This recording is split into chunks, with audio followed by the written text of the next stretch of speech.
我係楊明。今日咧，康樂道就喺 SS2 嗰度正式開張，多謝大家專登親自嚟到現場嘅每一位嘉賓啦，喺度默默咁支持我哋嘅康樂道嘅一班粉絲啦，佢哋個班就同莊思明咧就成為咗夫妻啦。咁佢咧佢爸爸係多倫多人嚟嘅，所以咧。計落咧，我都已經變咗做半個馬來西亞人啦，所以咧呢度已經係我半個屋企，咁所以咧我就一直都好想將我自己由細到大中意食嘅嘢同埋中意嘅味道咧，最代表到香港嘅味道咧帶嚟多倫多。咁其實咧我哋點解我會好中意咧？因為我由細到大咧，我睇 TVB 27年啦。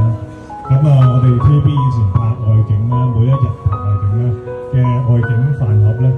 都係燒味飯嚟嘅。所以我嘅營銷，即係網上面寫飢餓營銷手法，其實我哋唔係嘅，我哋真係因為我哋真係燒唔切，因為大家都知道啦，可能大家唔知道啦，我哋嘅燒鴨咧，同埋燒豬啦，同埋嗰啲燒腩仔、燒雞咧，全部嘅所有工序咧都係需要有特定嘅時間，燒嘅火候啦，同埋嘅時間上都一定係有一個規限嘅。所以我哋而家